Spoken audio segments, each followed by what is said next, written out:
boa tarde, pessoal. Espero que todos estejam bem. Eu me chamo Joci Vasconcelos Frota. Hoje fui incumbido da nobilíssima tarefa de apresentar o nosso projeto Cartórios na Prática, numa verdadeira aula magna. Ninguém mais, ninguém menos, meus amigos, do que o professor Vitor Frederico Quinto, um grande expoente, uma grande referência do direito notarial e registral do Brasil.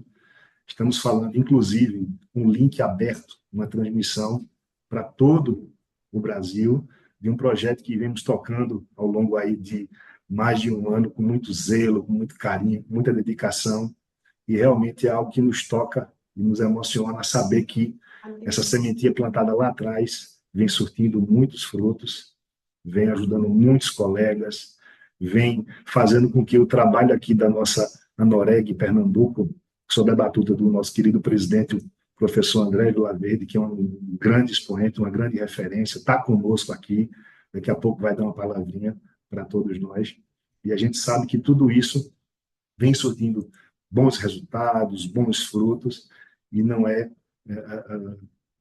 assim, mas é motivo de muito orgulho para nós. Eu queria, antes de mais nada, passar a palavra aqui para minha querida amiga, a nossa diretora e responsável por esse projeto tão lindo, a doutora Ana Clarinda. Fica à vontade, minha querida.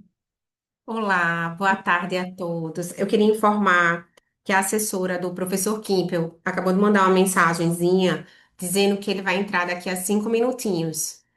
Então, a gente vai aguardar mais um pouquinho. Eu sei que todos estão ansiosos por esse momento, mas é importante também que o professor Kimpel esteja, nessa introdução conosco. Então, eu convido a todos a esperar mais um pouquinho. Pode ser, Joci? Claro, claro, com certeza. Devagarzinho o pessoal vai entrando aí, vai se unindo a essa corrente. Logo, logo a gente retoma. Já deixei aqui minhas palavras iniciais. Logo, logo a gente volta. Pessoal, vamos aguardar um pouquinho mais. Obrigado, Perfeito, Ana. Joci. Obrigada também. Vamos esperar mais um pouquinho, pessoal. Tudo bom.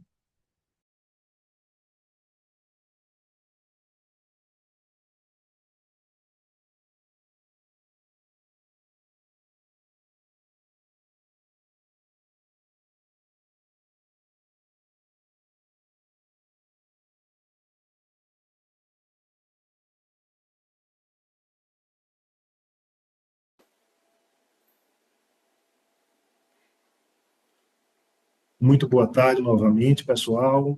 Professor Vitor, consegue me ouvir? Bem, Professor, é um grande prazer tê-lo conosco. Já tracei algumas palavras rápidas com os colegas que estão ingressando aqui no link, na live, e queria aqui deixar registrado de início a honra e o privilégio do senhor separar um tempinho da sua agenda, auxiliando-nos no nosso projeto aqui, o projeto Cartórios na Prática, a cargo da Anoreg Pernambuco, sob a batuta do nosso querido professor doutor André Vilaverde. É um prazer tê-lo conosco. As pessoas estão ingressando, estamos muito ansiosos. Hoje falaremos, trocaremos ideias, enfim, vamos beber dessa sapiência e dessa cultura jurídica do senhor numa verdadeira aula magna. Eu vou tomar a liberdade, professor, rapidinho, para ler aqui rapidamente uma breve exposição do currículo do professor Vitor Kimpel. Só um minuto, deixa eu baixar aqui, perfeito. O professor Vitor Frederico Kimpel, formação acadêmica com graduação em Direito pela Universidade, pela USP, em 1991, doutorado em Direito pela USP, em 2003, pós-doutorado em Direito Notarial e Registral pela Universidade de Coimbra, em 2015, livre docente em Direito Notarial e Registral pela USP, em 2020, sendo o primeiro livre docente em Direito Notarial e Registral do Brasil. Atuação profissional do professor, juiz de direito titular do 2º Tribunal de Justiça do Estado de São Paulo, atuando como juiz substituto na 4ª Câmara de Direito Privado, professor da Faculdade de Direito Damásio de Jesus, presidente da Comissão de Direito Registral da DPFAS, considerado um dos maiores nomes do direito notarial e registral da América Latina. É um grande prazer, professor, tê-lo conosco. Eu vou franquear a palavra rapidamente para a nossa diretora, a doutora Ana Clarinda, e em seguida para o nosso presidente, o doutor André Vilaverde. Doutora, Obrigada, Josi. Gostaria de dar algumas palavras iniciais também antes da aula. Boa tarde a todos. Hoje é um dia muito especial para todos da Noreg de Pernambuco, da Noreg de Piauí e para toda a classe notarial e registral do Brasil. A aula de hoje está aberta para todos os interessados. Que honra e grande satisfação receber o professor doutor Vitor Frederico Kimpel com o tema Adjudicação e Uso Capião. É sempre um prazer e uma alegria ouvir o professor Kimpel. Quem nesta sala já não teve a oportunidade de aprender com aulas, livros e artigos publicados pelo professor Kimpel, o qual tem larga experiência acadêmica, catedrática e autoral. O professor Kimpel, com sua costumeira generosidade, nos surpreendeu positivamente ao aceitar ministrar uma aula no projeto Cartórios na Prática, desenvolvido pela Noreg de Pernambuco, com o propósito de capacitação constante e renovação das serventias extrajudiciais do Brasil. Obrigada, professor, pelo seu sim. A sua participação impacta de forma gigantesca o nosso trabalho e, sobretudo, nossa atividade. Gostaria ainda de externar a minha grande admiração por toda a sua obra, da qual sou leitora e tem me preparado para provas e certames, e também para a minha vida profissional. Muito obrigada, professor, por toda a dedicação ao extrajudicial. Com isso, eu gostaria de convidar também o presidente da Noreg de Pernambuco para dar algumas palavras introdutórias à aula do professor Quinta. Olá, boa tarde, Pernambuco, boa tarde, Brasil, boa tarde ao nosso ilustre professor, mestre Vitor Kimpel. Eu vou ser bem breve, porque eu estou ansioso aqui já para assistir a aula do professor Vitor Kimpel. O livro do professor Vitor Kimpel ele fica aqui na minha mesa, aqui, professora, do meu lado.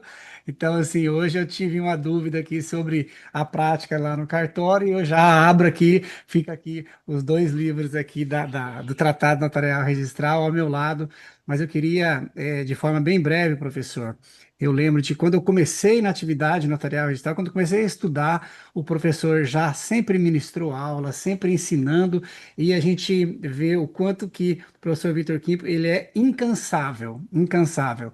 Josi, Ana, Deise, eu lembro em 2016, professor Kimpel, 10 anos atrás, né, que o professor aceitou também um convite. Eu era presidente do Instituto de Protesto do Maranhão e eu liguei para ele, falei, professor, a gente está fazendo um evento aqui, né, na cara de pau, e falei, ó, e ele imediatamente aceitou, falou, André, vou aí para o Maranhão, para São Luís, e foi um evento extraordinário. Eu lembro, teve no mesmo dia a palestra do Loureiro e do professor Vitor Quimpo, foi assim, e agora rever o professor Vitor Kimpel aqui. Quero fazer a visita para ele aí presencialmente novamente para agradecê-lo. Muito obrigado, professor, pela sua gentileza e por tudo que o senhor contribui com a atividade notarial e registral. Obrigado. Perfeito, agradeço muito o carinho, gostei muito do convite, né, da lembrança.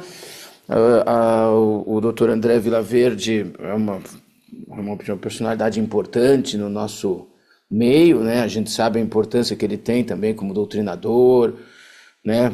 Prático, né? Sempre compõe as principais comissões e tem uma atuação muito efetiva, né? Realmente, muito carinho, né? Então a gente sabe que todo o trabalho que é presidido pelo Dr. André Vilaverde é um trabalho sempre de escola, né? Que ele tem uma luz especial, né? Então é uma alegria realmente poder participar desse projeto Cartórios na Prática. Agradecer muito a doutora Ana, o doutor Josi. E aí, professor André, a gente vai tentar aí contribuir com algumas coisas, né? Vamos trabalhar algumas questões que dizem respeito aí tanto ao uso capião quanto à adjudicação, que são temas que são bastante importantes aí para a nossa área, tanto notarial quanto registral, né? Então a ideia é trazer algum pequeno subsídio. E aí eu não sei como é que funciona a dinâmica, se a gente pode ir falando, o pessoal vai também simultaneamente perguntando. Eu creio que a gente tem uma hora, né, para trabalhar esse assunto, né? Mais ou menos isso, né? Fique absolutamente à vontade, o pessoal vai mandando dicas, sugestões e dúvidas no chat. Ao final, a gente lê e franqueia a palavra para o senhor novamente. O senhor está em casa, fique absolutamente à vontade. Ótimo. Então, eu agradeço muito, né? Sempre tem o professor Fernando Madi, que foi nosso orientando na São Francisco e é doutor hoje também pela universidade, está aqui conosco. Ele tem uma contribuição importante também, né? Então, de vez em quando ele se manifesta. Gostaria que você também se manifestasse, depois a gente vai ouvindo também o doutor André, o próprio doutor Josir, a doutora Ana, todos que tiverem interesse em se manifestar. Aqui realmente é uma participação bem democrática, né? O projeto é bastante interessante, né? Porque quando a gente fala dentro da gnoseologia, da teoria do conhecimento, realmente o âmbito prático ele acaba sendo de extrema complexidade, porque ele precisa estar unido a um conhecimento, né, técnico importante. Então, a gente tem que dominar a técnica bem, para que a prática ela possa espelhar realmente uma técnica e ganhe uma característica muito importante, que é exatamente a coerência sistêmica e a uniformidade, né? O CNJ procura, por meio dessa quantidade imensa, infinita de provimentos, trabalhar questões de técnica, questões de operatividade. A gente tem visto, né, está quase insuportável, né, a quantidade de provimentos e de normas administrativas, e algumas não tão razoáveis, tanto que eles mesmos são obrigados a suspender seus próprios expedientes, felizmente, como aconteceu recentemente, né? Felizmente, porque ali realmente não estava andando como deveria, né? Nesse afã realmente da quantidade. E veja, e não aflige só o extrajudicial. A gente vê que os provimentos da jurisdição também são enormes e tal. Agora, recentemente, tem uma minuta de provimento que vai buscar trabalhar a quantidade de sessões que os tribunais têm que ter, sessões presenciais, sessões das câmaras virtuais. Então, realmente, só para passar para os queridos, que às vezes não acompanham o desenvolvimento no judicial, mas também a quantidade de normas administrativas tem sido, assim, a exaustão, né? O que realmente demanda um cuidado muito grande dentro da atividade. Então, nós vamos tentar trabalhar dois assuntos que são importantes, né? Vou pondo os slides, nós vamos trabalhando, e gostaria realmente de, quando em quando, ouvir os queridos a respeito dos diversos assuntos que nós vamos aí trabalhar. Então, vamos começar lá? E aí, realmente, a gente começa com carinho e vai aqui destacando, professor André, algumas questões importantes. Uso capião e adjudicação compulsória. Então, a primeira questão, na verdade, é que ambos demandam, na verdade, no extrajudicial. Nós temos muito... Eu estou na 4ª Câmara de Direito Privado, e lá na 4ª Câmara são duas matérias áureas que a gente tem. Uso capião e a adjudicação compulsória, né? A gente não pode confundir a adjudicação com a adjudicação compulsória, né? Que a adjudicação é uma forma de alienação judicial em que o credor titulariza, né? A famosa adjudicação executiva ou executória, né? Aqui nós estamos falando de uma adjudicação compulsória que diz respeito a um dos efeitos do compromisso de compra e venda, né? Que é exatamente aquela possibilidade de substituir a manifestação de vontade na não outorga da escritura num ato de império que era exclusivo da jurisdição, tanto que etimologicamente ad judicare é julgar em favor de uma determinada situação, e a gente vê que até seria um contrassenso falar em adjudicação extrajudicial, porque ele decorre de um ato de julgar, e o ato de julgar é um ato típico de jurisdição, né? Mas aqui, de maneira muito sábia, realmente o legislador, né, trouxe em paralelo o 216A e o 216B e tal, nesses dois atos, e nós precisamos verificar, porque já começamos dizendo que existem duas grandes teses, né? Que seria possível, diante de uma certa simetria, a gente substituir a ausência da possibilidade de adjudicação pela usucapião, e lá na jurisdição, e o próprio STJ tem sido um pouco refratário a essa ideia, entendendo, o ministro Nancy Andrighi tem umas posições muito rigorosas, que não seria possível uma fungibilidade do ato de adjudicar, né, quando não possível, pela usucapião. Seriam situações, portanto, que nem sempre eu poderia aproveitar a mesma ata para ambas as hipóteses, né? Que é uma questão que depois a gente pode debater um pouquinho mais, né? Demanda, na verdade, um cuidado. Então, eu fiz uma introdução, né? Quem compra um imóvel, paga o preço, está na posse há muitos anos, né? Deve buscar adjudicação ao usucapião. E aqui nós já teríamos um probleminha, né? Porque muitas vezes realmente a gente tem um problema cultural do país, né? O país, que é um país sincrético, né? Nós temos uma miscigenação muito boa, muito importante, o que torna o país um país, na minha opinião, que tem tudo para as coisas funcionarem bem, né? É importante essa miscigenação cultural e miscigenação racial e miscigenação como um todo do país. Entendo que o país ganha com isso, né? E ele ganha, né? Como a gente fala, por ter essa visão, a gente consegue ter uma multiplicidade de elementares que outras culturas não têm. Mas só que a nossa cultura ela guarda uma característica muito importante, que é a informalidade. Né? Nós gostamos da informalidade, né? Tanto que é um contrassenso, muitas vezes, a gente ter uma união estável, né, em que eu tenha tanta dificuldade para praticar um ato registrário e tal, né, livro E, e mais uma série de outras anotações e possíveis averbações, quando, na verdade, a ideia foi a mesma que aconteceu no casamento, né? A gente ter uma supressão de formalidades, né? Para ver se a gente consegue facilitar, na verdade, a prática dos atos em geral, né? A 14382 trouxe isso. Então a gente acaba tendo um certo contrassenso que as pessoas gostam mesmo de se unir e a partir daí verificar como as coisas acontecem. O mesmo aqui na questão imobiliária, né? A questão imobiliária brasileira é uma questão possessória. O Brasil é um país possessório. O Brasil ele teve muita dificuldade de entender que a propriedade não estava mais no título, que a propriedade precisava do registro, né?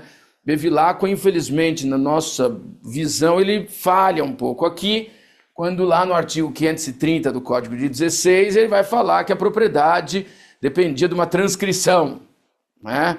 Ali realmente, e hoje nós temos que agasalhar esse pensamento, mas não era o pensamento cultural, não era o pensamento do povo, né? Não era a ideia do povo. O povo tinha uma ideia que a titulação transferia uma propriedade e que muitas vezes ela podia se materializar meramente num ato possessório. O país é um país de dimensões continentais e informal.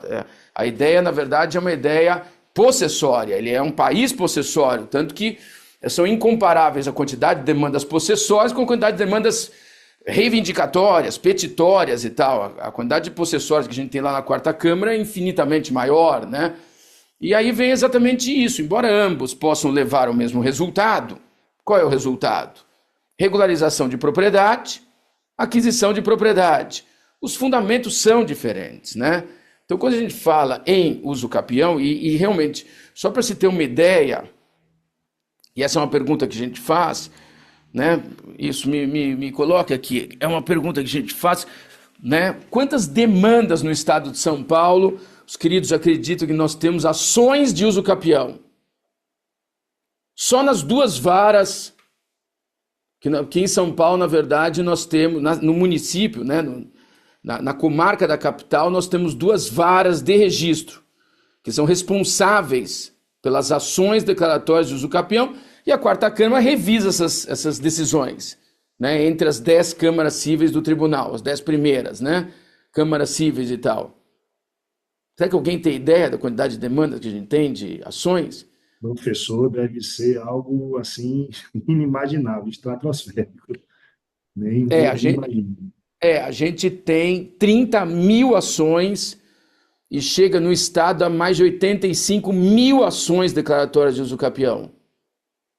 E entre 2021 e 2025, 5 mil procedimentos administrativos.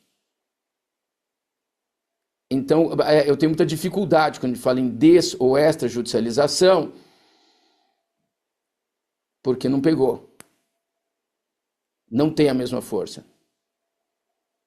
E os ofícios de registro de imóveis não conseguem, muito embora muito mais rápidos do que o processo jurisdicional, não consegue atender a uma demanda de advogados. E por vários motivos. Aí a gente precisaria estudar o que motiva. Talvez um dos elementares que mais motive a via jurisdicional é exatamente a impossibilidade de você limpar a matrícula do imóvel na via administrativa.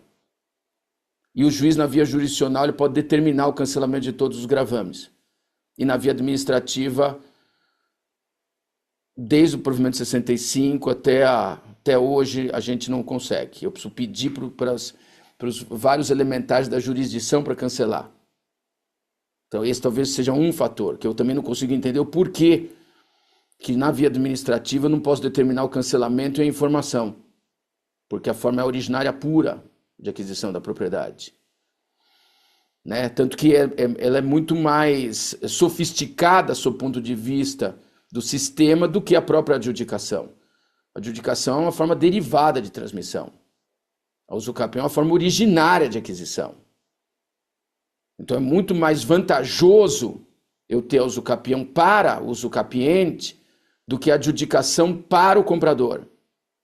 Muito melhor, primeiro não paga imposto de transmissão, e segundo que ele tem direito a uma matrícula em que o grande efeito é a ineficacização de todos os atos matriciais. Só que muitas vezes ele não preenche os pressupostos, requisitos necessários para isso.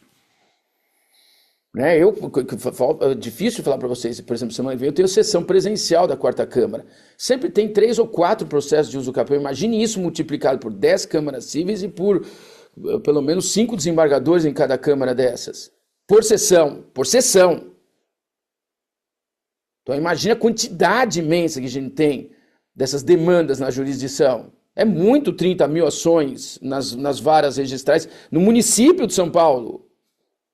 É muito, por isso que se torna moroso. Um processo demora 5 anos. A média do processo na jurisdição é de 5 anos. Na via administrativa é 1. E ainda assim, a opção é pela via jurisdicional. Repare, eu falei em 5 mil procedimentos em 4 anos.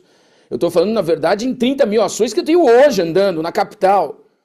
No estado são mais de 85 mil ações declaratórias. Num estado em que a densidade populacional é muito grande e que as relações tendem a ser um pouco mais formais do que a média das situações Brasil afora. Eu nem sei dimensionar isso em nível Brasil. Eu peguei a dimensão daquilo que eu tenho o conhecimento. Só para colocar para os queridos, já que nós estamos vendo o 14 na prática, a grande pergunta é o que eu precisaria para movimentar a máquina administrativa? Porque a quantidade de atas notariais é tão maior do que a quantidade de registro dessas atas. E nos estados em que o confeccionador da ata também qualifica registralmente, ele pode eticamente lavrar uma ata e qualificar contrário àquilo que ele está fazendo? São papéis diferentes. Eu, por exemplo, cheguei a pegar um último resquício quando eu era juiz corregedor permanente na comarca de Sumaré, em São Paulo, no estado de São Paulo, e o cartório de Sumaré sempre foi um cartório muito importante, é um município que tinha uma média, na minha época, hoje deve ter uns 400 mil habitantes, na minha época tinha uns 150, 200 mil habitantes, mas um cartório economicamente muito rentável, né? Pegar o Sumaré e Hortolândia, que são regiões muito fortes no estado de São Paulo. E lá, a gente já verificava que eu tinha o tabelião registrador ainda na época, porque eu fui corregedor lá em 95 e fiquei até 2001. Então eu tinha 2 tabelionatos, só que um era o tabelionato e ofício de registro. E realmente lá as correções eram muito mais complexas, porque ele confeccionava e assentava. Não sei se esse problema nós temos no estado de Pernambuco, não sei se isso existe. O tabelião registrador, ou se são, como na maioria dos estados hoje, atividades distintas. Ainda que façam acumulações, não podem ser acumulativas de ambas as delegações. Eu não sei como é que funciona. Como é que funciona, doutor André, no estado? Não, tem cartórios únicos, né? Muitas cidades com cartório único, e aí que vai haver essa possibilidade, sim, né? De a pessoa exercendo a atividade de tabelião lavrar a ata notarial, né, tendo em vista a territorialidade dessa ata, e ele também vai ser quem vai qualificar essa ata notarial e ver se ela vai ser objeto de registro ou não, né, da usucapião ou na adjudicação, até que não, porque ele pode ser em outro tabelionato, né? Mas existe essa possibilidade aqui em Pernambuco, sim. Não, e aí nós temos um complicador na adjudicação, né? Porque ele também pode, se ele não estiver tão bem intencionado, deixar bastante claro para a comunidade que se vier de outro local, teremos problemas. A gente sabe, o ser humano a gente sabe, né? E não é crítica, não, veja. Quando eu falo é sem crítica nenhuma, sem, o judiciário que é maravilhoso, nada dessas conversas. O doutor André me conhece, a gente fala com o coração puro. É que o ser humano tem essa coisa, e a gente tem outra coisa, tem que sobreviver também. Eu nunca critico uma realidade, até porque, bom, Jesus manda a gente não julgar ninguém, né? A gente não pode julgar a pessoa sob o ponto de vista ético, né? A gente pode até julgar a conduta dessa pessoa e condená-la sob o ponto de vista jurídico. Agora, em termos de salvação, isso é uma elementar que a gente não poderia fazer. Se fizer, nós estamos meio enrolados. Mas é difícil isso, né? Até a questão, na verdade, da fungibilidade de atas, depois o professor Madi vai comentar o que ele tem visto também, eu quero depois ouvir o doutor André também, é muito importante, porque às vezes realmente não se prestou para um determinado fim. A gente tem muito cuidado em relação a isso, porque toda vez que a gente julga improcedente uma ação declaratória de uso capião, em tese, salvo que seja uma situação em que houve um erro improcedendo e era caso de um título rígido para fins de adjudicação compulsória mesmo, nós estamos simplesmente inviabilizando a regularização fundiária. Eu sempre tenho esse cuidado, né? Porque a gente tem a quantidade imensa de ações que são julgadas improcedentes, né? E muitas vezes não são incidentais, né? E quando a gente julga improcedente esse tipo de demanda, fica irregular. A pessoa não vai sair de lá, a pessoa vai continuar lá, só que vai continuar, na verdade, à margem, né, de todos os direitos que poderiam ser concedidos. É muito complexo quando a gente ou o registrador mesmo, quando ele entende a impertinência, a não ser que haja um problema realmente de oposição, e aí nós vamos entrar num outro elementar importante. O outro elementar importante, André, é que nós tivemos realmente, por força da legislação, eles tiveram um cuidado na modificação legislativa, né? O registrador, tirando a situação em que é o ente público que se opõe, e aí não tem jeito, porque realmente ficou bastante claro nas normas que é obrigado a remeter à jurisdição, mas muitas vezes, quando eu tenho uma oposição do particular, uma oposição do confrontante, uma oposição de titular tabular, essa oposição ela tem que ser justificada. E aí vem a minha pergunta, uma outra pergunta que eu faço. O tabelião ele pode afastar de plano a oposição injustificada e ele vai ter responsabilidade? Não. Por que ele não tem responsabilidade nesse caso? Ele não tem responsabilidade nesse caso porque quando ele afasta a oposição injustificada, ele dá por injustificada, ele inverte o ônus e a pessoa pode requerer a suscitação de dúvida e a responsabilidade passa para o Estado. Então o registrador não responde administrativa nem civilmente nunca. Então, ainda que ele de forma desarrazoada entenda por injustificado, quando poderia ser justificado, ele não responde. Coisa que o coitado do tabelião não tem essa possibilidade. Se o tabelião deixa de lavrar uma ata, lavra mal lavrada, a responsabilidade administrativa dele continua rígida, plena. Eu nem falo da responsabilidade civil por causa do tema 777. Então ela fica do Estado e aquele negócio da regressiva lá e tal.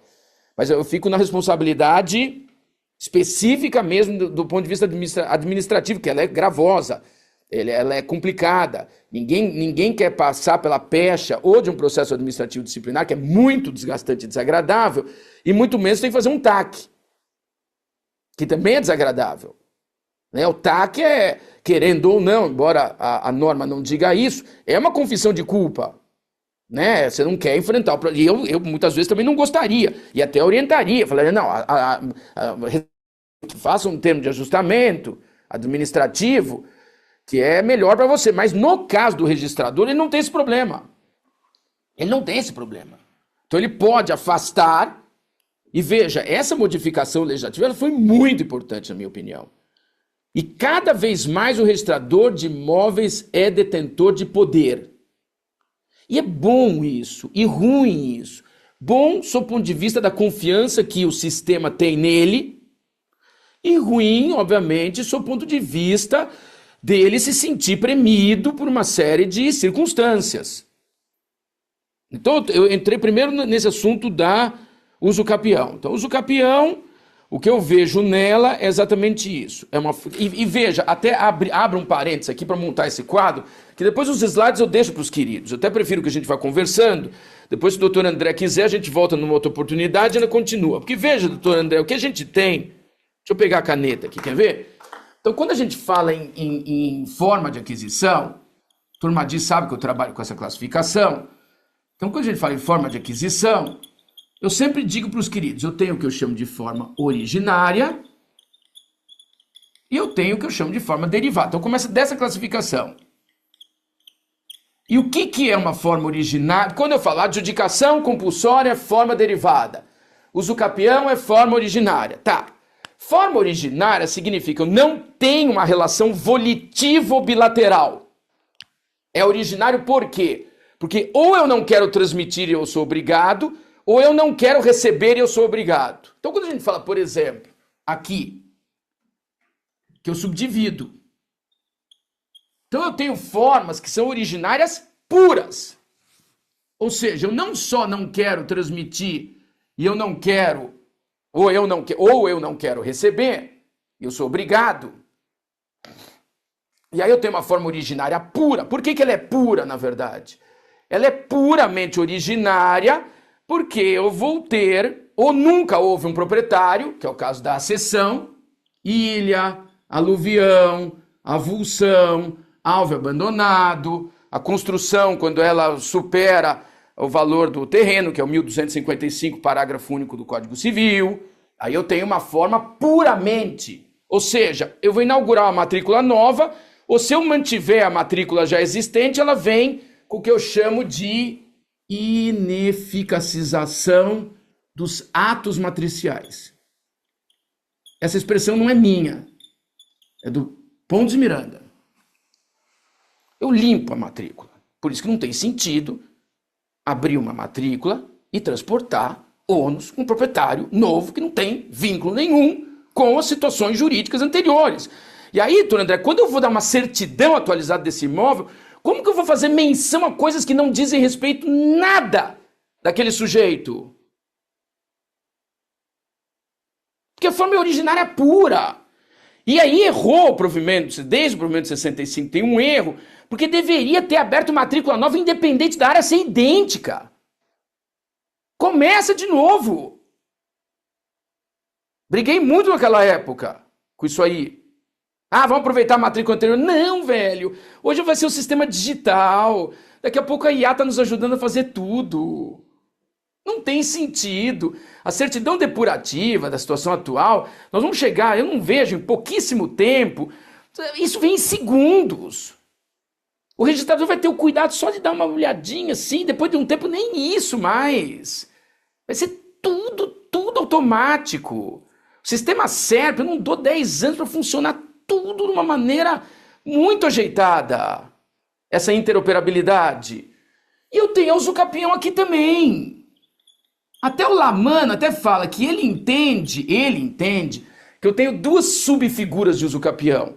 Eu tenho uma que nunca houve um proprietário, portanto não tem matrícula nem transcrição, e ele entende que nesse caso jamais deveria incidir imposto de transmissão.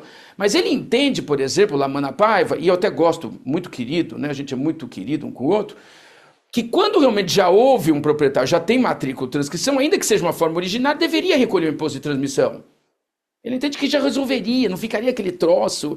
Aí daria pra gente aplicar plena fungibilidade, não teria problema com a adjudicação compulsória também. Deixa eu só ver o que os queridos inscreveram, volta um pouquinho, pra gente continuar.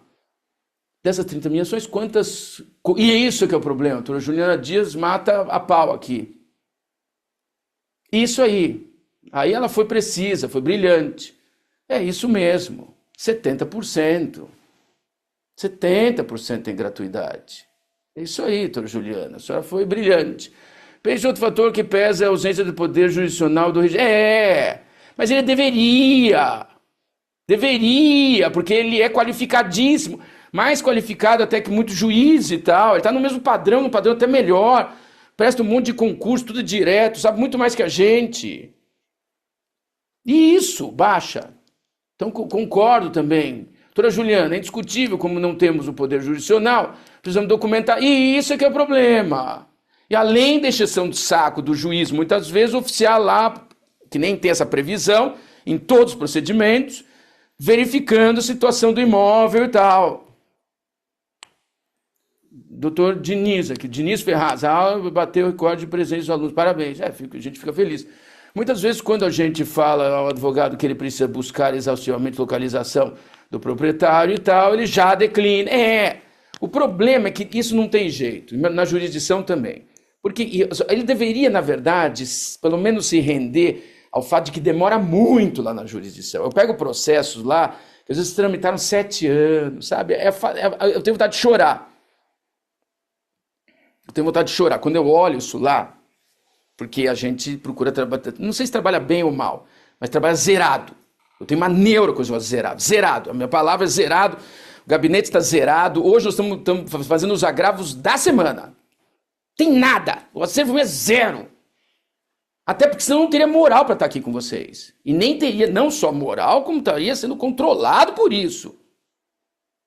Devidamente. Porque a minha função aqui é acessória. Se eu optei por estar lá. Então começa daí. Agora, demora demais. Muito ruim. Bom, mas só continuar esse quadro, depois eu vou pedir para o professor Fernando um pouquinho. Aí, então, veja. Só que eu tenho formas originárias impuras. Elas são originárias porque não há... veja, então o Lamanna ele prega 2 situações aqui. Nunca teve um proprietário, e aqui que ele chama de plenamente originário, ou ele acha que tem uma derivação, que era uma classificação do Caio Mara da Silva Pereira. Então ele subdivide ainda o usucapião. Embora em nenhum regime jurídico isso apareça.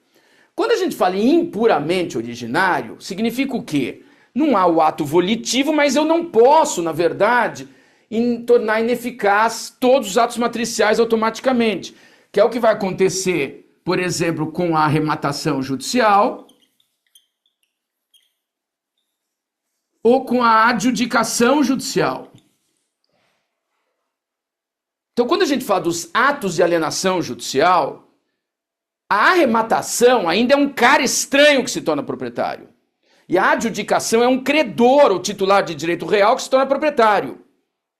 E eu não posso abrir mão, porque, veja, aqui é sempre trabalhar com o triplo princípio. O princípio da disponibilidade, o princípio da especialidade e o princípio da continuidade registral. Eu posso abrir mão? Aqui eu posso abrir mão de todos. Aqui eu não consigo abrir mão do princípio da especialização objetiva. Eu preciso ter uma descrição minuciosa do imóvel, preciso ter um memorial descritivo muito preciso. Mas eu posso abrir mão da disponibilidade. Eu posso abrir mão da continuidade. Aqui eu não posso abrir mão de quase nada. Na arrematação, eu ainda abro mão, na verdade, porque o STJ falou que sim, de dívidas e ônus anteriores. Eu vou cancelar também tudo. Mas eu abro mão, por exemplo, do princípio da disponibilidade? Não, eu não posso arrematar um bem de um cara que não é ele, o devedor, isso não existe. E a adjudicação é mais complexa ainda, ela é mais derivativa ainda. Ela vem mais para cá ainda, porque a derivativa, eu preciso observar rigorosamente esses princípios, e aqui está a adjudicação compulsória.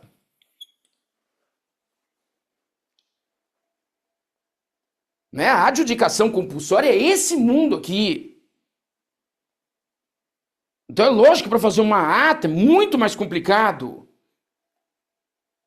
Aqui, para eu fazer uma ata, na verdade, e aí o professor Fernando daqui a pouco vai falar, eu tenho que me preocupar com os 4 elementares fundamentais, eu não vou entrar neles assim, porque o nosso tempo, senão eu fico um tempão aqui e já está quase no final, aí para 1 hora. Mas depois, se quiser, a gente volta, porque são milhões de coisas que tem para falar. Mas quais são os 4 elementares fundamentais? A res habilis. Então, a primeira preocupação do tabelião e do registrador. O bem é hábil ser usucapido? O que é um res habilis? O bem é de um absolutamente incapaz. Então, não é hábil. O bem é de um cara em coma que é relativamente incapaz. Aí depende da cabeça do registrador. Se ele for muito ético, ele vai dizer não. Se ele descobriu, quando ele fez os atos notificatórios, que a gente às vezes impropriamente chama de intimatórios, descobriu que o cara está em coma, o cara que é titular matricial.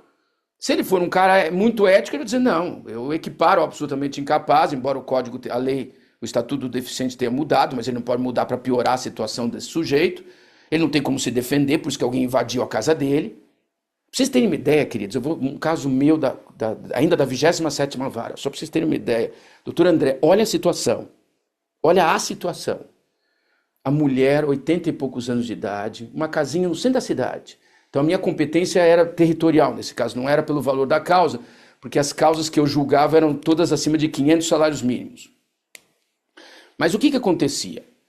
Essa mulher, essa senhorinha, perdeu o marido, faleceu, acho que na Covid, sei lá, eu não lembro mais direito, ou de alguma doença dessa assim. Também, ela com 80, ele com 85, uma coisa assim. E o que ela fez? Ela foi passar uma semana na casa do filho. O que aconteceu? Cortaram a grade da casa dela, entraram, invadiram, estão morando lá. Quando ela voltou uma semana depois com o filho para voltar para a casa dela, tinham 15 pessoas morando na casa dela.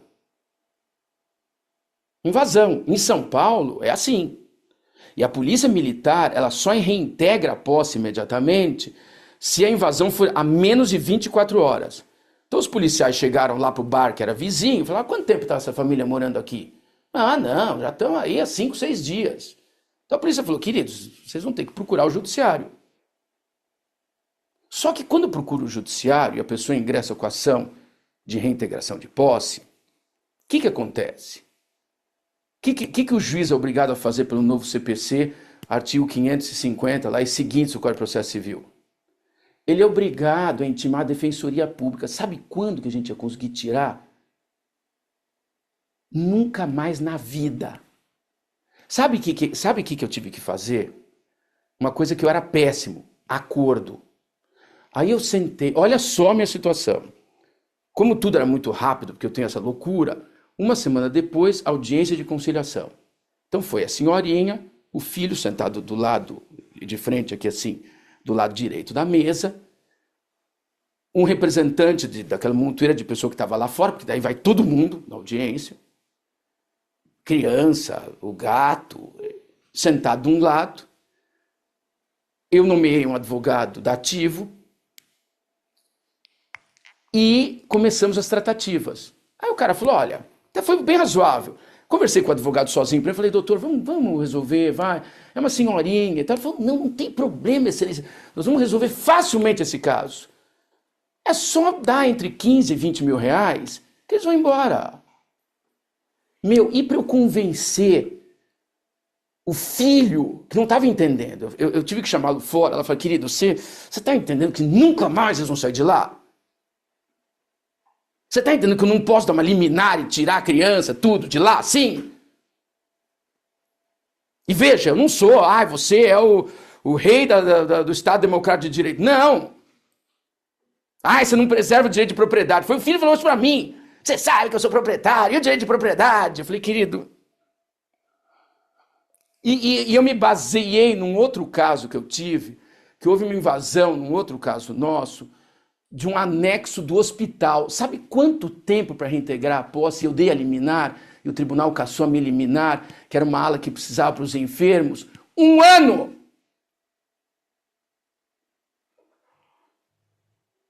Sabe quando essa senhorinha ia voltar para casa? Nunca! Ela tinha como morar com o filho. E tem muitos embargadores pensando isso. Então, no fim, eu convenci. Acho que nós fizemos um acordo por 12 ou 13 mil reais, mas me pagaram com uma raiva. E ela, uma semana depois, voltou para a casa dela. Mas a casa estava meio detonada. Queridos. Então, doutor André, eu passava por isso, não acredita? Porque nós estamos vendo o direito na prática. Era por isso, doutor André. E aí vem exatamente essa questão. O bem é hábil a ser usucapido? Bem de massa falida não pode ser usucapido. Bem de interesse difuso não pode ser usucapido. A Nancy Andrighi tem um julgado muito interessante que a área de preservação permanente eu não posso usucapir, porque eu não posso nem entrar nela. Então tem uma decisão da ministra Nancy Andrighi. Então eu preciso verificar. Então olha o trabalheira do registrador aqui. Depois, bem que de particular que tem interesse público, por exemplo, empresa pública, sociedade de economia mista, embora sejam entes privados, aí eu tenho que verificar. Olha a dificuldade. Tem terreno de empresa pública, por exemplo,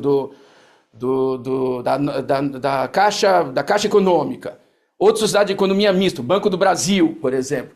Tem terreno que é uso privado, pode usucapi, tem terreno que o uso é público, não pode usucapi. Do mesmo ente, hein? Que eu preciso verificar a imputação de uso, a destinação. Olha a dificuldade. Então, reza bilis. Mais difícil para nós, posse. E aqui entra uma elementar muito importante. Aqui entra uma elementar, quando a gente discute posse, que é muito difícil.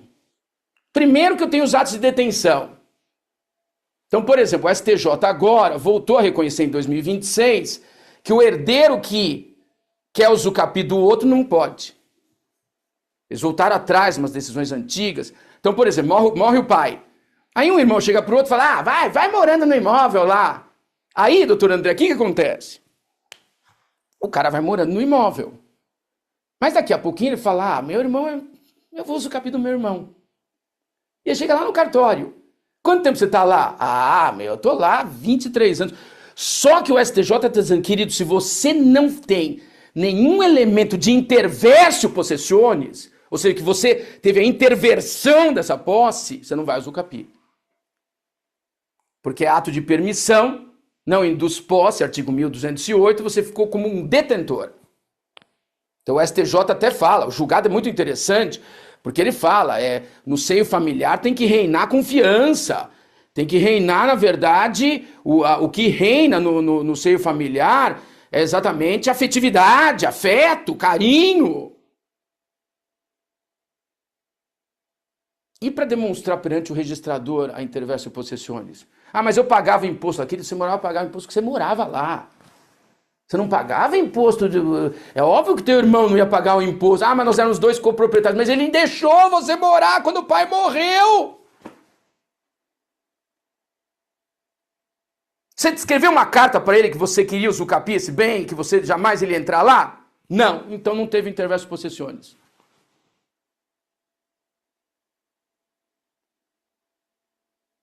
Então o STJ tem sido duro nisso aqui.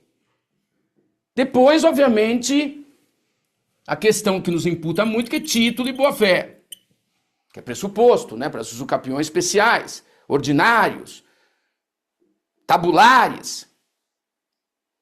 E aqui veio aquela decisão, que até um recibinho, né, nesse Andrigue, pode servir. E pode mesmo. O rol mesmo das normas administrativas nossa é exemplificativo. Agora, aí vem a pergunta, quando esse título serve para o usucapião e quando ele serve para a adjudicação? E é muito difícil, às vezes, fazer essa métrica. E entre as duas possibilidades, qual prepondera? E o STJ vem e fala, a adjudicação deve preponderar. A usucapião tem que ser subsidiária da adjudicação. Então, se não der para adjudicar, aí vamos tentar o usucapi. O registrador o tabelião tem que tentar as duas coisas? Tem. Porque se o tabelião olha e fala, não, querido, aqui nós não vamos conseguir pela via de adjudicação. Porque o título é muito mais robusto para adjudicar. Ele precisa ter uma causalidade direta no sistema registral, senão não vai entrar. E por isso, muitas vezes, ele até opta, fala, vamos tentar o usucapião como última ratio, para salvar a transmissão dominial. E eu entendo possível, nesse caso. Eu entendo como última ratio possível, temos que deixar acontecer. E aí o registrador tem que ser um pouco arrojado, porque ele sabe que ele se compromete, né, deixando de não recolher imposto, de transmissão. Ele às vezes fica numa situação delicada, mas eu creio que ele regulariza a vida da pessoa, de uma maneira devida, na minha opinião. E a questão do tempo, porque tempo, veja, isso é que tem que ser muito bem descrito. E muitas vezes eu acho que o registrador deveria exigir diligência na própria inicial, administrativa de falar, não, não, não, não, não. O senhor precisa me descrever, com o advogado mesmo, na sala dele, fala, querido, vamos fazer o seguinte, me apresente, eu quero que você me ponha o linha do tempo, exatamente o momento em que havia uma detenção e o momento em que nasce essa relação possessória. E a contagem do prazo a partir nunca nasce com a posse pura. Normalmente nasce uma detenção e normalmente tem que ter a intervenção possessória. Até quem invade uma coisa do zero é o 1208. O 1208 ele é bastante claro. Não induz posse os atos de mera permissão, assim como não autoriza a sua aquisição, os atos violentos ou clandestinos depois de cessar a violência. Então, aqui aconteceu o ato violento. Aqui tem que haver cessação. Só quando há cessação eu começo a contar o prazo para uso do campeão. E você precisa me descrever isso na sua petição. Eu só consigo fazer o controle. Então, invadiu semana passada. Querido, invadiu. É detenção. É o 1208, segunda parte. Não autoriza a sua aquisição, os atos violentos ou clandestinos, senão depois de cessar a violência ou clandestinidade. Tem que haver a cessação. Então você precisa me descrever. A invasão aconteceu aqui? Aconteceu. Aconteceu no dia 3 de março de 2024. Tá. Quando que cessou? Quando que a pessoa que era titularizava ligou o dane-se? Demorou um ano aí que ficou lá perturbando e parou aqui. Então tudo bem, aqui começou a correr o prazo de posse. Então, beleza. Começou, então, em junho de 2025. Isso. Agora começamos a correr o prazo. Mesmo cônjuge. Então o cônjuge saiu de casa, tá? E quando é que você descobriu que nunca mais ia voltar lá para computar os 2 anos do 1240A? Escreva para mim.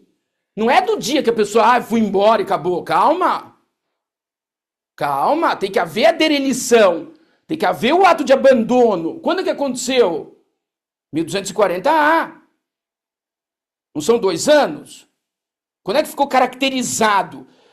Quando encontrou lá a testemunho fulano de tal, que vai estar na ata, e ele diz, encontrei na cidade tal, já estava com outra mulher, feliz, e tinha me dito que nunca mais ia voltar na vida. Que quer que se dane o que aconteceu com a esposa. Era uma chata, ele já não aguentava mais mesmo, tá feliz, a vida marital dele melhorou e disse que não volta. Aí tudo bem. Aí estabilizou aqui. E passaram 2 anos? Passaram. Tudo bem. É essa descrição que precisa ser precisa, na minha opinião. E a ata também tem que ser muito cuidadosa em relação a isso. Porque você traz segurança para o registrador. O doutor judicial poderia ser substituído. Eu também entendo que sim, doutor Ervison. Professor Fernando Madi, deu seu boa noite. O senhor tem 5 minutos e 4 segundos para devolvermos a palavra. Você vê que eu sou um orientador chato. Obrigado. Eu vou tentar passar aqui rapidinho o que o Mas você entendeu, professor Fernando, os nossos dramas? Eu quero saber, o senhor fazendo as atas e tal, para depois passar para o doutor Vilaverde, para ele dar os seus comentários finais. E se formos convidados novamente, voltaremos em outros elementares desse assunto, professor Fernando. Você vê que eu nem consegui passar os slides, hein? O senhor foi muito rápido, professor. Eu praticamente vou repetir o que mas o senhor também é já uma falou hora, né? Daqui a pouco o pessoal vai dizer, vocês vão ficar 3 horas aqui enchendo a gente. Aqui era. Quando eu recebi o convite, eu falava, não me passe de 1 hora, hein? Então, tá bom, eu vou pular já para lá, né? Eu vou deixar os slides também para todos, né?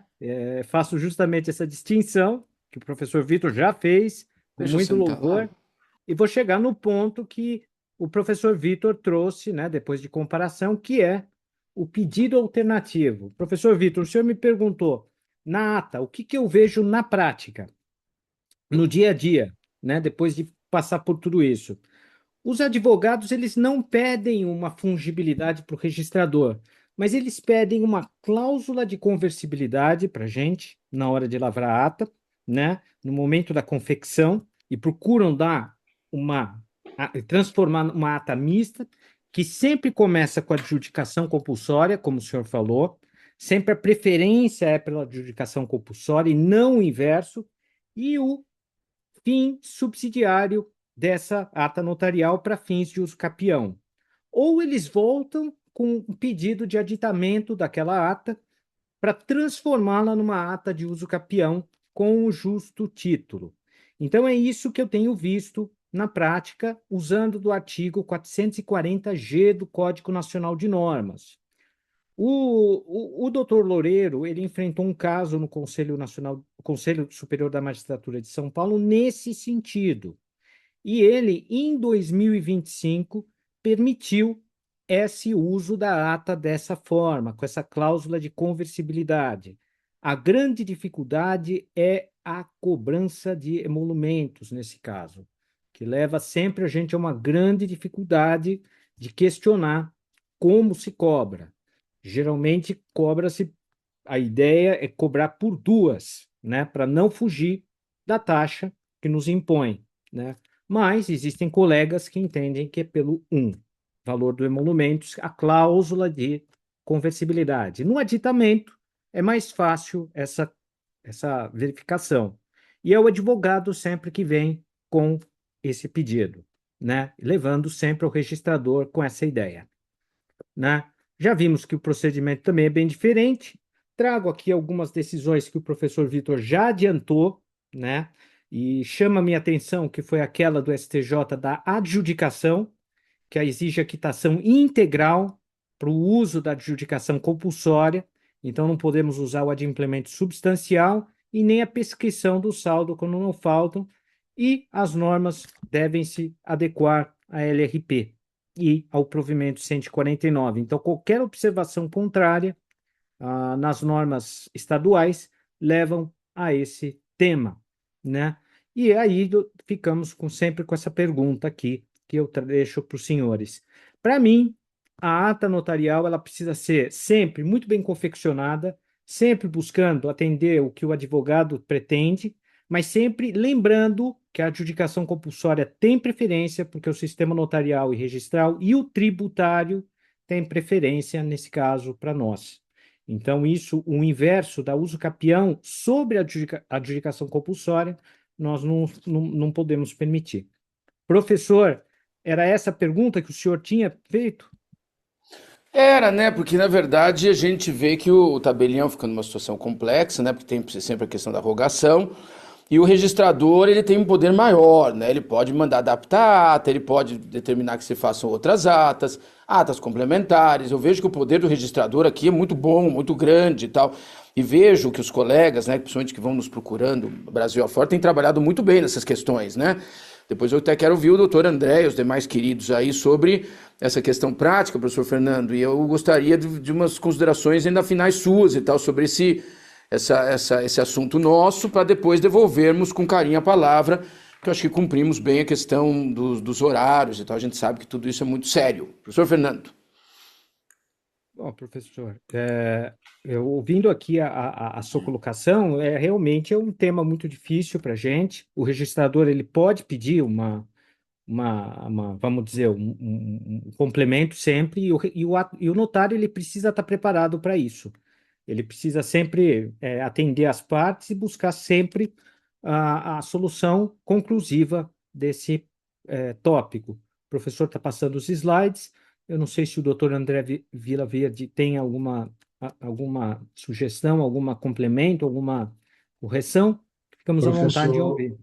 Professor, antes do professor Vilaverde se manifestar, eu quero agradecer também o prestígio e a presença do nosso querido Fernando Madi. A colega doutora Juliana fez um comentário aqui que se lembrou das aulas nas madrugadas para o concurso, e faço minhas as palavras dela também. Quantas e quantas aulas, quantos e quantos cursos e os materiais. O professor Fernando Madi, sempre muito atencioso, zeloso e cirúrgico no material e nas explanações.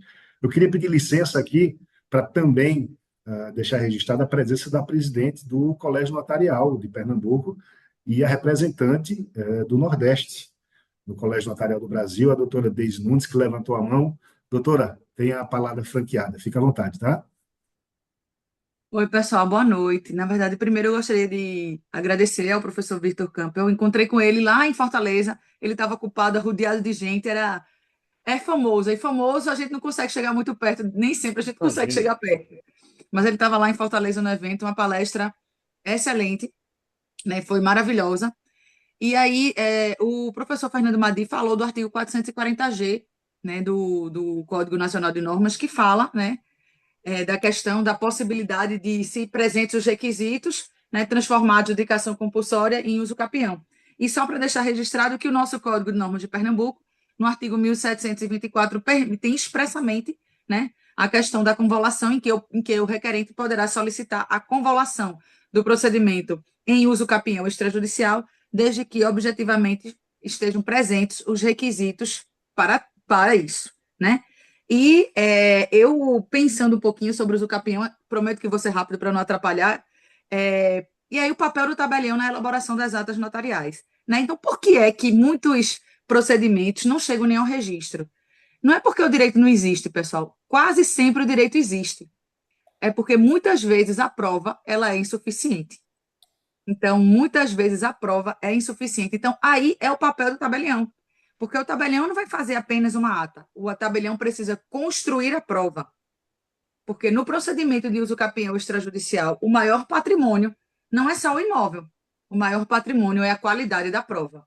Então, a gente, quando for construir uma ata notarial de uso capião, a gente precisa ter essa premissa de que nós vamos construir a prova e de que o maior patrimônio é a qualidade da prova.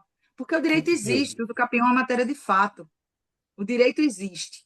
Mas aí a gente precisa construir bem essa prova para que esse direito seja reconhecido. Então, eram essas as minhas considerações, só para deixar claro aqui. Professor Vitor, muito obrigada pela sua presença.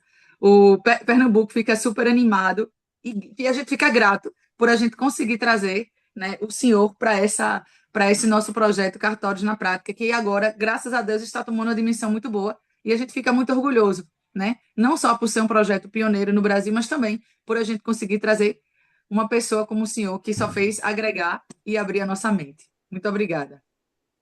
Muito obrigado, Deise. Muito obrigado pela contribuição. De minha parte, eu achei fantástico. O professor Kimpel, cirúrgico, basilar, aquela distinção inicial dos modos de aquisição originário e derivado é a raiz, é a gênese para saber qual caminho nós vamos perseguir. E o que ele bateu insistentemente na tecla, digo isso pela minha atuação, sempre tive muito cuidado para que realmente a uso capião ela venha como última ratio. Tem que ser respeitado, está lá no provimento, é preciso se investigar o porquê que o mecanismo ordinário, natural de regularização, eventualmente não venha a ser observado. Temos que seguir, temos implicações tributárias seríssimas, e o legislador e o normatizador administrativo vai continuar confiando na atuação do extrajudicial se nós levarmos a contento e a bom termo esse mistério que nós temos. Professor, eu vou retomar a palavra ao nosso querido presidente André Vilaverde, ele fica à vontade para fazer o encerramento, ele é o nosso condutor aqui, Timoneiro em Pernambuco, e agora nesse projeto no Brasil. Muito obrigado, é um grande prazer conversar com o senhor, sou admirador das suas obras, o livro dos sistemas de transmissão, sensacional. Quero aqui agradecer, em nome do Estado, em nome da Noreg, doutor Fernando Madi, prazerzaço poder assistir a sua explanação. André, devolvo a palavra. Josi, o Everson levantou a mão ali, eu não vou me atrever a falar antes dele, não. Por favor, Perdão, Everson. aqui desapareceu. Me perdoe, doutor. Fica à vontade, a palavra é sua. Boa tarde, boa noite. Obrigado, viu, André? Mas se fosse o caso, eu cederia. Mas eu acho que é um importe interessante. Eu estou com duas telas. Você vê que, professor Vitor, eu não tenho só os 5, não, como o André, eu tenho o tratado todo, está faltando um. Aliás, professor, se for olhar lá meu cadastro na VFK, eu vou ter que pedir desconto ao senhor, porque eu tentenho tudo, rigorosamente tudo. Eu tenho o digesto, eu tenho as instituições justinianas, tudo. Eu tenho uma parte ali numa prateleira que só tem VFK aqui em casa. Então, eu acho que está na hora de eu ter um desconto especial. Isso aí, Mas brincadeira à parte, professor, eu queria ouvi-lo sobre uma situação muito particular, e retomando até o gancho do que o meu colega Josi falou, né, que a uso capião tem que ser tratada como a última ratio. Nós temos implicações tributárias seríssimas para não permitir que a uso capião seja utilizado como burla ao sistema notarial e registral e ao sistema tributário. E aí é um aspecto prático. Eu assumi agora há pouco em Pernambuco, sou do último concurso, né? Assumi final de março e passei 9 anos na Bahia. E a gente tinha uma realidade na Bahia que não é uma realidade de Pernambuco. Pernambuco, a gente tem uma regularização, um grau de regularização maior. Mas a Bahia, ela tinha uma série de dificuldades, e aí me perguntava, toda vez que chegava o uso capião, como é que eu iria encaixar isso na prática para fazer esse corte, né? E discernir entre o que era realmente um caso impossível e que não dava para regularizar pelas vias ordinárias, do que seria um caso de uso capião como última ratio. Então, eu ficava muito cômodo quando na Bahia me chegava inventário de 5, 6 gerações. Eu tinha uma transcrição de 1965, via de regra era isso. Então, os herdeiros da transcrição já tinham morrido, os herdeiros dos herdeiros dos primeiros transmitentes também já tinham morrido. Então, esse caso eu encaixava fácil, que não era uma burla ao sistema notarial e registral, nem ao sistema tributário, e cabia uso capião. Mas e se for o que aqui a gente chama de inventário de primeira geração? Eu confesso que no começo, quando eu recebi a norma, eu barrava. Não, peraí, aqui dá para fazer inventário de seus pais. Então, eu não vou permitir uso capião. Comecei a minha prática registral assim. Depois, professor, eu fui vendo que se eu mantivesse isso, esse filtro mais, digamos assim, estreito, eu não iria conseguir regularizar. Aí vem o que o senhor falou de ser mais arrojado. Aí eu passei a ser mais arrojado. Eu passei a fazer uma análise do caso concreto. Apesar de ser aquilo que a gente chama de inventário de primeira geração, os herdeiros estão em São Paulo, é muito difícil reunir, o custo financeiramente é muito alto. E comecei a realmente liberalizar e permitir. Então, eu queria ouvir do senhor realmente se é um caminho, se é uma possibilidade, né? Porque, obviamente, que a gente fica também muito preocupado com a questão da responsabilidade tributária e do aspecto correcional. Não, mas Muito eu obrigado. concordo. Veja, até quando a gente fala nisso, a gente tem, por exemplo, o sistema sucessório, ele é um sistema derivativo, né? O 1784 é Saizine e tal, portanto, transmissão automática, sucesso possessiones. Ele é um sistema que também precisa se amoldar a essa realidade. A gente tem em alguns lugares, como por exemplo na própria Alemanha, uma compulsoriedade no registro sucessório tempestivo, e no Brasil não, que nem você está dizendo. Então muitas vezes ele é a primeira geração, mas já se passou muito tempo, já ficou difícil. Às vezes eu deveria abrir eu precisaria partilhar já de outro sucessor lateral. Às vezes eu tenho essas dificuldades todas, tenho uma dificuldade operativa muito grande. E aí realmente eu começo também a adotar esse raciocínio, até na jurisdição, até em alguns casos depois eu posso até enviar alguns acórdãos nossos, admitindo também a uso capião, mesmo em primeiro grau julgado improcedente, sob essa mesma ótica, a gente tem dado provimento a esses recursos para determinar o registro, para facilitar essa regularização. Eu entendo que quando o Brasil adota esse modelo, né, desde do código anterior, ele precisaria ter se trabalhado melhor essas outras situações todas que ocorreram, para não gerar tanta irregularidade formal quanto a gente tem. E a gente precisa agasalhar isso, e eu entendo que quando as próprias regras de REURB colocam a uso capião como instrumento de REURB, ele traz uma outra dimensão, na verdade, para o Instituto, a partir de todos aqueles instrumentos que eles alocam lá. E realmente a uso capião tem que ganhar uma dimensão diferenciada, até do ponto de vista econômico. Então eu concordo com esse seu raciocínio. E não por Concordo, acaso sim. na REUB, que é uma coisa que me é muito cara, e a minha pesquisa de doutorado, professor, o capião está no inciso 2º do artigo 15. Eu digo que aquela inscrição topográfica não está ali à toa. Então a gente tem a Não, legislação fundiária de posse como os melhores e concordo, mais eficazes, e logo depois eu uso o capião. concordo, Quando eu dou minhas aulas, eu digo, olha, concordo. a feitura do artigo 15, a E, colocação topográfica não é à toa. Ele não, mostra claramente uma gradação, né, em que a gente vai dos institutos mais efetivos para os menos efetivos. isso, concordo. Professor, olha, é um prazer muito grande Parabéns. ter o senhor aqui. Eu realmente não sou só fã, eu acho que eu sou tiete do senhor e Obrigado. e da equipe da VFK. Então, muito obrigado, viu? Obrigado, senhor. Parabéns, viu? Parabéns, Everson. Obrigado, viu? Professor Vitor, muito obrigado pela sua gentileza, né? E eu já Imagina. vou aproveitar aqui, professor, porque que pena que é só 1 hora o nosso Cartórios na Prática, mas a gente já vai deixar o convite aqui para mais de Oh, 100 pessoas que estão aqui na aula, para a gente fazer um volta. cartório na prática presencial aqui em Que bom, Pernambuco, hein? né? e aí a gente convidar o professor Vitor Kim. Tem gente que pode ter mais tempo, pode fazer 3, 4 horas, convidar também o professor Fernando para nos visitar aqui nesse Pô, a gente cartório vai na com prática prazer. presencial. E outra coisa, professora, eu estou vendo aqui o Vinícius, que é registrador lá na Terra do Lampião, até lá em Serra Talhada, do Registro de Imóveis Serra Talhada. E ele é o apresentador de um podcast que nós estamos criando aqui em Pernambuco. E aí, quando o senhor vir para cá, do professor Fernando também, já serão 2 entrevistados do nosso podcast aqui de Pernambuco. Então, já tem, por, por, por falta de trabalho, não vai ser, professor. Mas olha, Que muito bom. obrigado, viu, pela sua gentileza de sempre. Parabéns aí, a Ana Clarinda, pela condução do Cartórios na Prática, Josi, Deise. Eu vi aqui Juliana, eu vi aqui várias pessoas de vários lugares do Brasil, eu vi aqui a presidente da Noreg lá do Mato Grosso, minha amiga Velenice, várias pessoas maravilhosas aqui. Muito obrigado a todos vocês e eu fico muito feliz, viu, professor, pela sua gentileza e por dar essa brilhante aula para gente. Muito obrigado. Fico muito feliz e ficamos à disposição, realmente, doutor André. Ficamos à total disposição e se pudermos ir pessoalmente, iremos presencialmente. Vamos participar do podcast, trocar ideia, porque a gente sempre sai melhor, né? Você pode ver que a contribuição de todos realmente torna a questão realmente com uma interface melhor e o que a gente quer no final é aquilo que o legislador estabeleceu, né?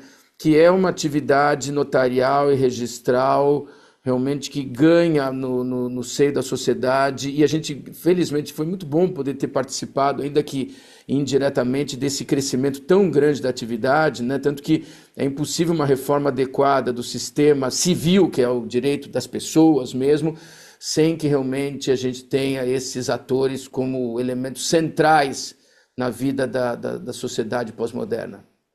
Professor, só queria ler também para o senhor algumas mensagens aqui no chat.